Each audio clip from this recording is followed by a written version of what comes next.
परमात्मा कोई 7वें आसमान में नहीं रहता, वो सर्वव्यापक है, प्राणी मात्र में रहता है। इसलिए परमात्मा के प्रति प्रेम का मतलब है पूरी कायनात के प्रति प्रेम। यहां घृणा और नफरत को कोई स्थान ही नहीं है। पूरी कायनात के प्रति जो प्रेम करावे वही श्रेष्ठ धर्म है। सब लोग अपने अपने मजहब को, अपने अपने रिलीजन को, अपने अपने धर्म को श्रेष्ठ समझाने की, श्रेष्ठ बताने की चेष्टा करते हैं, प्रयास करते हैं, लेकिन भागवत जवाब देता है कौन सा धर्म श्रेष्ठ? बोले जिस धर्म का पालन करने से पूरी कायनात के प्रति प्रेम हो जाए। जड़ चेतन बधाना प्रत्येक आदर, तेथी जड़नो सदुपयोग અને ચેતન પ્રત્યે પ્રેમ। ભગવાનને માટે થયેલો પ્રેમ એનું નામ ભક્તિ। ઘણા મંદિરમાં ભગવાનની મૂર્તિમાં પ્રેમ કરે પણ પછી ઘરવાળા હારે બાંધે। ભાગવતમાં લખ્યું છે એકાદશ સ્કંદમાં કે જે માત્ર મૂર્તિમાં ભગવાનને જુએ છે પણ પ્રાણી માત્રમાં રહેલા ભગવાનનો એની ઉપેક્ષા કરે છે અથવા એનો દ્રોહ કરે છે, એ ભલે મંદિરમાં જઈને ભક્તિ કરતો હોય પણ સભક્ત પ્રાકૃત સ્મૃત, એ જડ ભક્ત છે। 11મા સ્કંદમાં ચર્ચા છે, વાંચજો ભાગવત આખું। ઉત્તમ ભક્ત કોણ છે? જે બધાને ભગવાનમાં જુએ છે અને બધામાં ભગવાનને જુએ છે,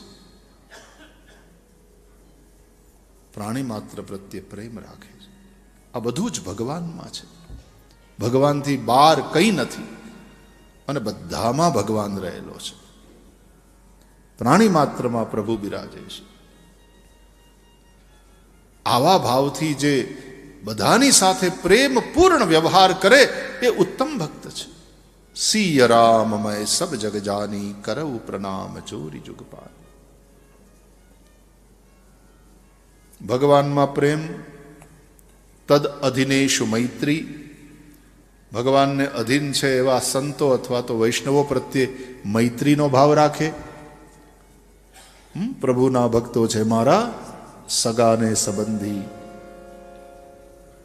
તૂટી ગ્રંથિ છૂટી મારી માયાની બંધી, તદ અધિનેશુ મૈત્રી।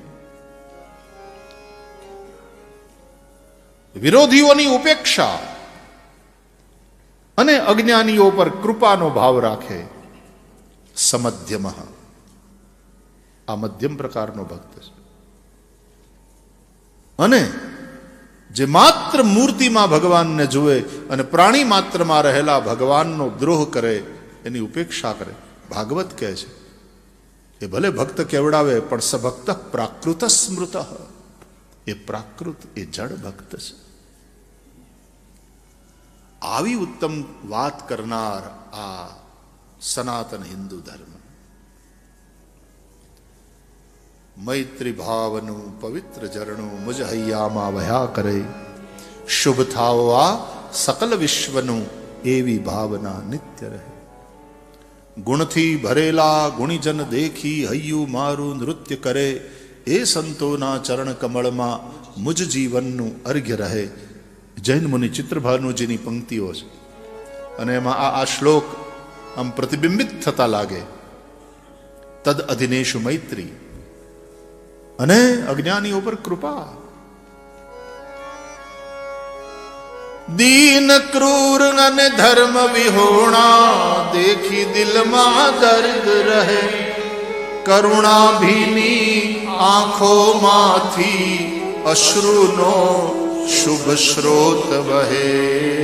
મૈત્રી ભાવનું પવિત્ર ઝરણું મુજ હૈયામાં વહ્યા કરે। શુભ થાઓ સકલ વિશ્વનું, એવી ભાવના નિત્ય રહે।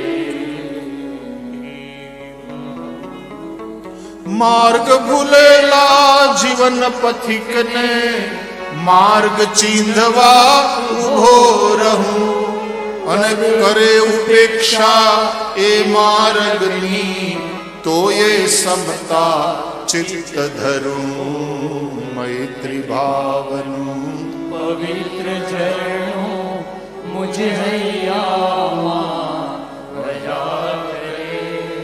શુભ થાઓ સકળ વિશ્વનું, લેવી ભાવના નિત્ય રહે. સવૈ પુંસામ પરો ધર્મો યતો ભક્તિ અધોક્ષજે અહૈતુકી અપ્રતિહતા યયાત્મા સંપ્રસિદ્ધ. શું વ્યાખ્યા છે ધર્મની ભાગવત દ્વારા. મનુષ્યનો એ જ શ્રેષ્ઠ ધર્મ જેનું આચરણ કરતા અધોક્ષજ ભગવાનમાં પ્રેમ થાય, ભક્તિ થાય. અહૈતુકી ભક્તિ, નિસ્વાર્થ, નિષ્કામ. બાકી હેતુ માટે તો હેત બધાય કરે, સ્વાર્થ માટે બધા ભજે. આ હેતુ રે વિના ના ન હોય હે, આ દુનિયામાં હેતુ રે વિના ના ન હોય હે. જાદવરાય મેં જાણ્યા તમારી સમેત, આ દુનિયામાં હેતુ રે વિના. ગોપીઓ તો જાદવરાયને સંભળાવે. જાદવરાય મેં જાણ્યા તમારી સમેત, જરૂર હતી ત્યાં ત્યાં રહ્યો. અમારા ઘી માખણ દૂધ ખાય ખાય ખાય થયો મજબૂત ને મોટો થયો, એટલે પછી અમને છોડીને વયો ગયો. તને હવે અમારી જરૂર ન રહી. ગોપીઓ કે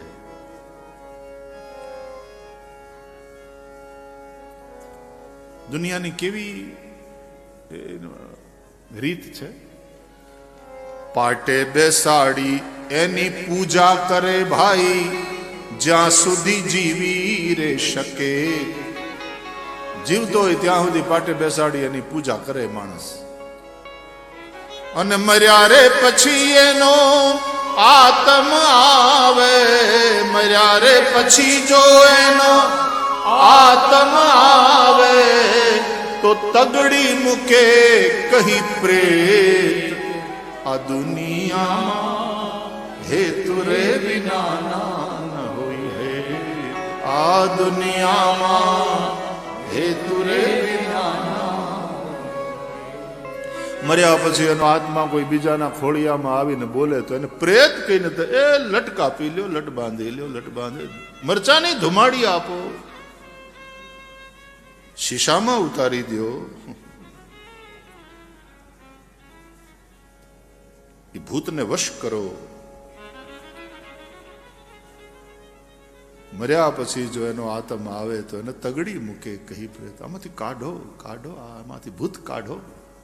આને વળગ્યું છે, પ્રેત વળગ્યું, કાઢો.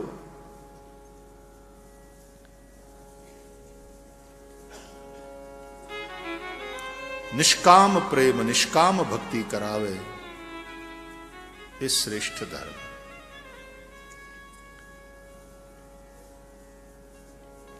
એ ભક્તિ પછી જ્ઞાન અને વૈરાગ્ય બે દીકરાને જન્મ આપે. વૈરાગ્યને લઈને માણસ સંસારથી છૂટી જાય અને જ્ઞાનને લઈ પરમ મુક્તિને પામે. બ્રહ્મને જાણ્યા પછી બ્રહ્મવિદ બ્રહ્મૈવ ભવતી, એ બ્રહ્મરૂપ થાય. ભક્તિ એ પરમ શક્તિ છે. ભક્તિને લઈને જ ભગવાન અવતાર લે છે. એવા 24 અવતારની કથા છે ભાગવતમાં.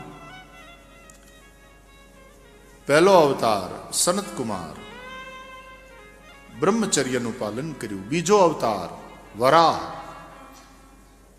પૃથ્વીને જળમાંથી બહાર કાઢીને એના ઉપર મનુ અને શત્રુપાનું દાંપત્ય શરૂ થયું, એટલે ગૃહસ્થો માટેનો અવતાર. ત્રીજો અવતાર એટલે નારદ, એ વાનપ્રસ્થ માટેનો અવતાર છે. ભક્તિ માર્ગના આચાર્ય છે દેવર્ષિ નારદ. ચોથો અવતાર એ સંન્યાસીઓ માટે નરનારાયણ ભગવાન. ધર્મની મૂર્તિ નામની સ્ત્રીમાં ભગવાન નરનારાયણ પ્રગટ થયા. આ પહેલા 4 અવતાર એ બ્રહ્મચર્યાશ્રમ, ગૃહસ્થાશ્રમ, વાનપ્રસ્થાશ્રમ અને સંન્યાસ આ 4 આશ્રમના આરાધ્ય છે. વરા ભગવાન એ યજ્ઞ સ્વરૂપ છે અને ગૃહસ્થોએ યજ્ઞ કરવાના છે. બ્રહ્મચર્ય આશ્રમથી જ શરૂઆત થાય અને ગૃહસ્થનું પ્રત્યેક કર્મ છે એ યજ્ઞ ભાવથી થવું જોઈએ. અને યજ્ઞ એટલે ખાલી અગ્નિમાં આહુતિ આપવી એમ નહીં. ભગવાનના યજન, ભગવાનના પૂજનના ભાવથી પ્રત્યેક કર્મ કરો. દુકાન ચલાવો તો પણ હું યજ્ઞ કરું છું એ ભાવથી, અને પછી એ યજ્ઞનો જે પ્રસાદ છે એને વહેંચો. યજ્ઞ ઇઝ ડિસેન્ટ્રલાઇઝેશન ઓફ વેલ્થ. સંપત્તિનું વિકેન્દ્રીકરણ એ યજ્ઞ છે.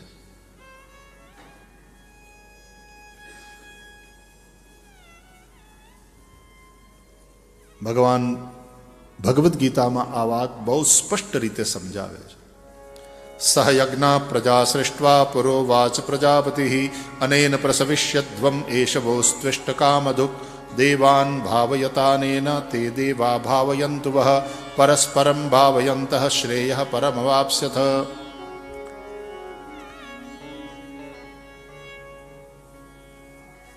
તમારા યજ્ઞ દ્વારા પ્રસન્ન થયેલા દેવતાઓ તમને ઈચ્છિત ભોગો આપશે, પણ જે કંઈ દેવતાઓની કૃપાથી પ્રાપ્ત થાય એ પાછું દેવતાઓને આપ્યા વગર જે એકલો ખાઈ જાય છે એ ચોર છે. તૈર દત્તાન પ્રદાયેભ્યો યો ભુંક્તે સ્તેન એવ સહ. એટલે ભગવાનનો ભાગ કાઢવાનો, 10મો ભાગ કે 20મો ભાગ, પણ ભગવાનનો ભાગ કાઢવાનો. 5મો ભાગ કે 10મો ભાગ, 20% કે 10% પરમાર્થ માટે કાઢવાનો. યજ્ઞ છે આ ગૃહસ્થો માટે. વરા ભગવાન એ યજ્ઞ સ્વરૂપ છે ભાગવતના અનુસાર. તો 4 આશ્રમ માટે આ 4 અવતાર. પંચમઃ કપિલો નામ, 5મો અવતાર એ કપિલ ભગવાન, સંખ્ય શાસ્ત્રના આચાર્ય. 6ઠો અવતાર એ દત્તાત્રેય, પ્રહલાદને, અલર્કને, યદુને જ્ઞાનોપદેશ કર્યો. દત્ત એટલે અવધૂત, એને પ્રહલાદને, અલર્કને જ્ઞાનોપદેશ કર્યો. અને કપિલ એટલે આચાર્ય, સાંખ્ય દર્શન આપ્યું, આચાર્ય.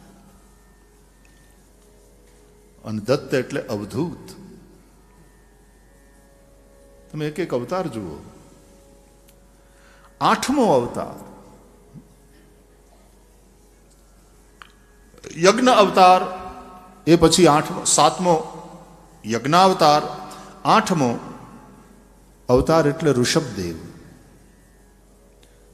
જૈન પરંપરામાં પ્રથમ તીર્થંકર આદિનાથ કહે છે જેને, ઋષભદેવ. વૈષ્ણવોનો 8મો અવતાર, વૈષ્ણવો એને 8મો અવતાર માને. 9મો અવતાર એટલે પૃથુ. રાજાના ધર્મ શું તે સંસારને શું. ભાગવતમાં બધી જ ચર્ચા છે. રાજ્ય વ્યવસ્થા કેવી હોવી જોઈએ, શાસન વ્યવસ્થા ધર્મ નિરપેક્ષ હોય કે ધર્મ સાપેક્ષ હોવી જોઈએ. આ બધા કમ્યુનિસ્ટો છે, લાલ ઝંડાવાળા કોમરેડ્સ, એ ધર્મને માનતા નથી. એ ધર્મરહિત વ્યવસ્થા છે. તો શાસન વ્યવસ્થા છે એ ધર્મ વગરની હોવી જોઈએ કે એમાં ધર્મને સ્થાન હોવું જોઈએ? ધર્મ નિરપેક્ષ હોય કે ધર્મ સાપેક્ષ? પૃથુ ચરિત્રમાં આ બધી ચર્ચા છે. કઈ शासन व्यवस्था ये आदर्श शासन व्यवस्था है? राजनीति पूरी दुनिया में है, ठीक है, और बिना राजनीति के चलेगा नहीं. राजनीति अनिवार्य अनिष्ट है. राजनीति के साथ अनिष्ट जुड़ा हुआ है और वो अनिष्ट अनिवार्य. तो किस प्रकार की राजनीति होनी चाहिए? कौन सी राजनीति श्रेष्ठ? આપણે રામ રાજ્યને સૌથી શ્રેષ્ઠ વ્યવસ્થા કહીએ છીએ, રાઈટ? હવે એ રામ રાજ્યની જે વ્યવસ્થા છે એ ધર્મ નિરપેક્ષ છે કે ધર્મ સાપેક્ષ? એમાં ધર્મને સ્થાન છે ને? વશિષ્ઠ ગુરુ છે ને. ઘણા લોકો કે રાજનીતિને ધર્મને જુદા કરો, એનો મતલબ દશરથને અને વશિષ્ઠને નોખા પાડો, રામને અને વશિષ્ઠના સંબંધને તોડી નાખો. ऐसे तो राम राज्य नहीं होगा. એટલે પૃથુ ચરિત્ર, ભગવાન પૃથુનો અવતાર. આખું ભાગવત કેટલા જણાએ આખું ભાગવત વાંચ્યું છે? મેઇન મૂળ ભાગવત, મૂળ ટેક્સ્ટ કેટલાય આખું વાંચ્યું? વાહ. આ બાજુ વાહ, 8-10 જણા તો છે. મને થોડી નિરાશ થઈ, નહીં તો આઘાત લાગત. જેણે નથી વાંચ્યું એને અનુરોધ કરું છું કે રોજ 2-3 પાના વાંચો. મેન ભાગવત, મૂળ ભાગવત છે એના. ઘરમાં ભાગવતનું પુસ્તક વસાવો, કાં વાંચો ને કાં વંચાવો. એક જણો વાંચે અને રાતના હુતા પહેલા થોડી વાર સત્સંગ. આવું કરો ને તો બચશો. કે ક્યાં તમે નીકળી ગયા, પણ ક્યાં ક્યાં ક્યાં નીકળી ગયા, કેટલા દૂર જતા રહ્યા.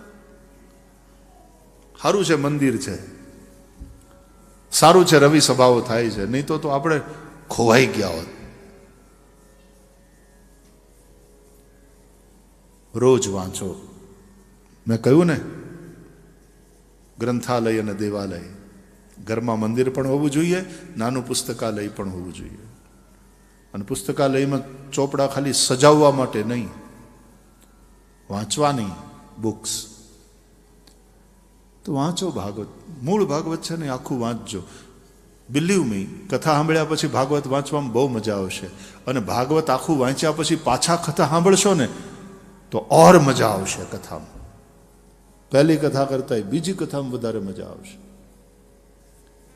મૂળ ભાગવત વાંચો.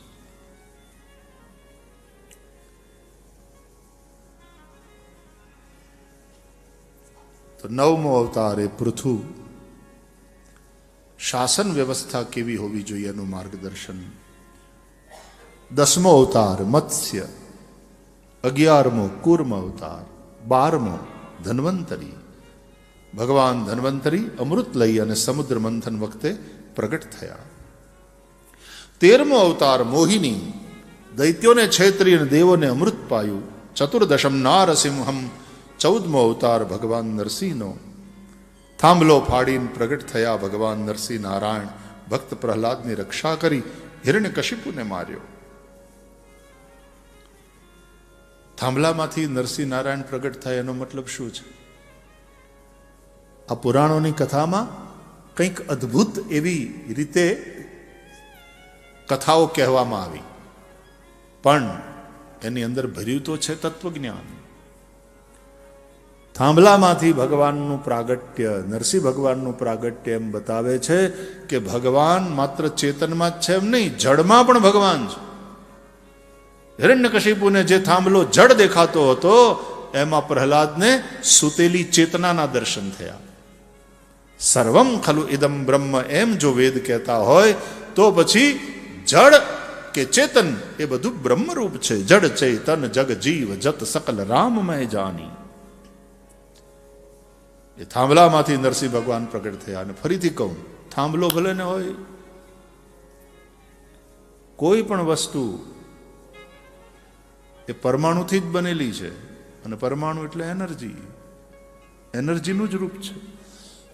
લાકડું હોય, લોઢું હોય, પથ્થર હોય, અન્ન હોય, આ બધા એનર્જીના જ રૂપ છે, અલગ અલગ. ભગવાન નરસિંહ પ્રગટ થયા.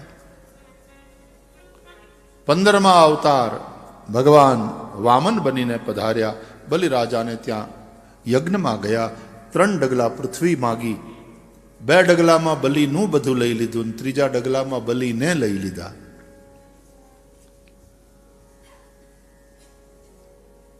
આખી શાસન વ્યવસ્થા એને કેમ ચેન્જ કરી નાખવી.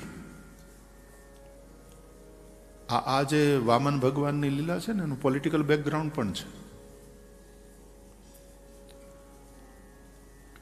એ 15મો અવતાર. 16મો અવતાર એટલે પરશુરામ. અધર્મી જો શાસકો હોય તો એને દંડ કેવી રીતે દેવો? ભગવાન પરશુરામથી લઈ અને ચાણક્ય, એના પછીના સમયમાં ચાણક્ય કેટલી બુદ્ધિપૂર્વક કામ કર્યું. શાસન ઉથલાવી નાખ્યું. સત્તા પરિવર્તન એક આવો ચાણક્ય કરી શકે. ભગવાન પરશુરામ 21 વાર પૃથ્વીને નક્ષત્રી કરે છે. અધર્મી રાજાઓને દંડ આપે છે. 17મો અવતાર એટલે વ્યાસ અવતાર. એ જ્ઞાનાવતાર છે. દુનિયાને આદર્શ જીવન શું કહેવાય એ સમજાવવા માટે ગ્રંથો લખ્યા અને એ અનુસાર જીવી બતાવ્યું. 18મો અવતાર મર્યાદા પુરુષોત્તમ રામ. રામો વિગ્રહવાન ધર્મ.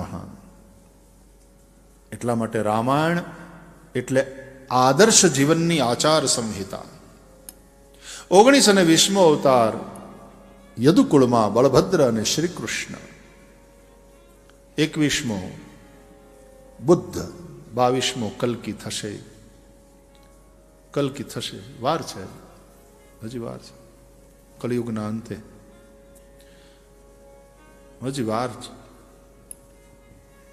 અમારા ઇન્ડિયામાં ઘણા ઉતાવળા બહુ થઈ જાય અને કલ્કી નો આવે પોતે કલ્કી થઈ જાય. લ્યો 7-8 કલ્કી ફરે છે અત્યારે ઇન્ડિયામાં કે તમે જેની વાટ જુઓ છો એ અમે પોતે આવી ગયા છીએ.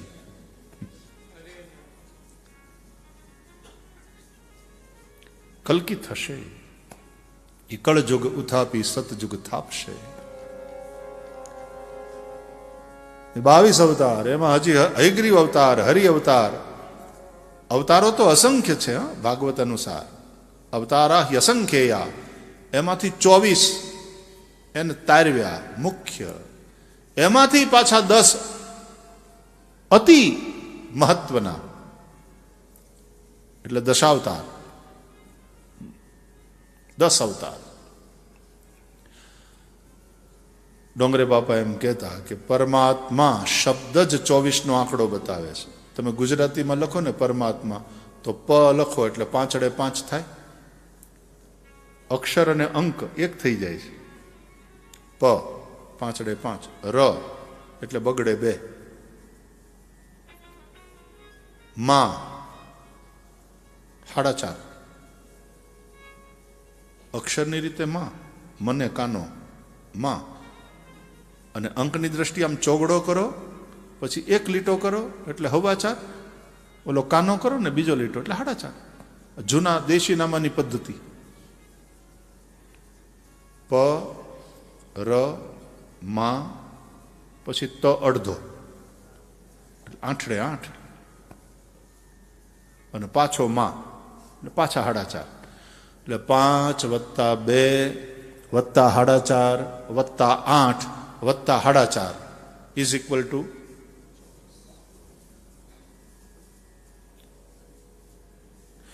કેટલા થાય? 24. આપણા જે બાપાના બાપા આવ્યા હતા ને અહીંયા આફ્રિકામાં, એને ઊંઠા સુધી ને દોઢા ને ઊંઠા સુધી આવડતા. ઘડિયા મોઢે પાકા હતા. કેલ્ક્યુલેટર હતા નહીં તો આમ ફટાફટ આંગળીને વેઢે હિસાબ હતો.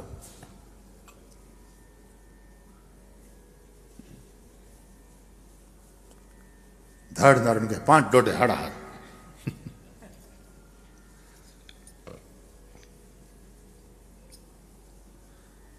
તો પરમાત્મા શબ્દ એ જ 24નો આંકડો બતાવે છે. આ 24 અવતારોની કથા શ્રીમદ ભાગવતમાં, એ અવતારોની લીલા શ્રીમદ ભાગવતમાં છે.